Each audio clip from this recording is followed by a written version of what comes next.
Chapter 2. The Night of the Disaster. Rain lashed against Isobel's windshield, her wipers struggling to keep pace as she drove along the dark motorway. She was tired, but a strange restlessness kept her alert, a quiet tension that she couldn't quite place. When the lights of the plaza appeared up ahead, she glanced at her fuel gauge, which read just under half full. Probably enough to get home, but she felt an unusual pull to stop, to take a break from the storm's relentless noise. It would be good to rest, recharge, and shake off this lingering feeling that something wasn't right. She signaled, turned off the motorway, and parked in the plaza's half-empty lot.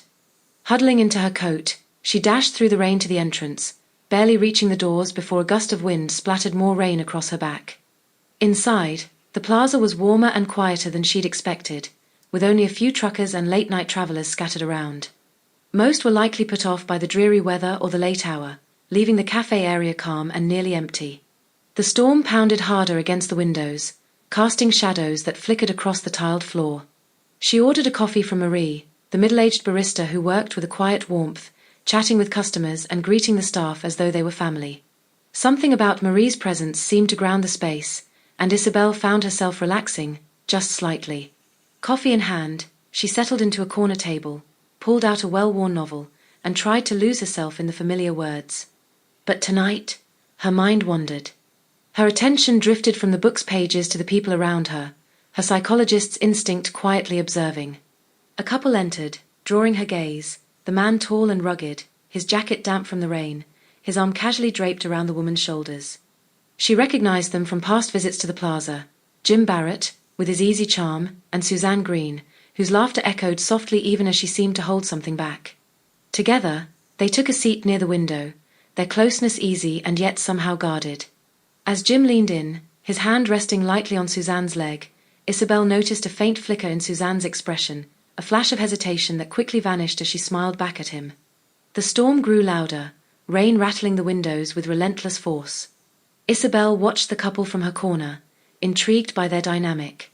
Jim was magnetic, his smile confident, his gaze intent, but Suzanne's reaction struck her as more cautious, as if something kept her from fully matching his energy. There was a vulnerability there, a subtle tension that made Suzanne seem caught between the allure of Jim's attention and some inner hesitation she didn't dare reveal.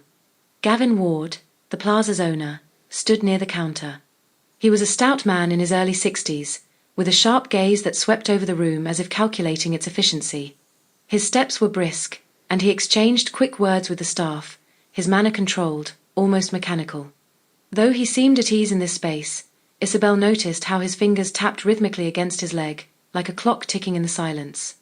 He exuded authority, yet something in his expression struck her as almost too contained, a man with a grip on control that might be tested if something went amiss. In the far corner, two men sat leaning close over a table. Liam O'Neill, a stocky man in his mid-50s, held a cup in both hands, his voice low and steady as he spoke. Beside him was Ronan Hughes, younger and leaner, his intense gaze reflecting a restless energy. Their conversation seemed urgent, marked by gestures and sharp glances, as if they shared some deep concern. Isobel could tell they had a bond built over years, but there was also tension there, Ronan's impulsive energy brushing up against Liam's calm caution, like a spark waiting to catch light. Pat Shepherd, a retired farmer, sat engrossed in a newspaper at another table. He was a regular who dropped in most days for a coffee. He kept to himself mostly with just a quick nod or hello to those he knew. Around the plaza, the quiet was broken only by the hum of the coffee machine, the muted clink of dishes, and the occasional flash of lightning outside. The stillness felt thick, heavy with the storm's weight, and Isobel felt herself tense with it, a faint unease settling over her as she glanced around the room. She noticed Jim and Suzanne stand, his hand slipping into hers as he led her away from their table toward the dim hallway that led to the private booths on the plaza's upper floor. Suzanne glanced around, her gaze darting as if she wanted to stay hidden, but Jim moved confidently, his hand guiding her along. They disappeared up the stairs, leaving behind only the faint memory of their laughter and the quiet weight of something unspoken. Isobel's attention drifted back to her coffee, but her curiosity lingered, her gaze flicking to the darkened hallway. It wasn't long before they returned, Suzanne moving just slightly behind Jim, her face flushed, her gaze softer but distant. Jim's grin was easy, satisfied, his hand resting on her shoulder as he led her back to their table, his confidence almost masking her subtle change in demeanor. Isobel noted the contrast, Jim's satisfaction, Suzanne's quiet tension, and wondered what lay beneath the surface of their relationship. The storm outside grew louder, and Isobel's attention drifted to the large windows, watching as rain streaked down the glass, catching occasional flashes of lightning.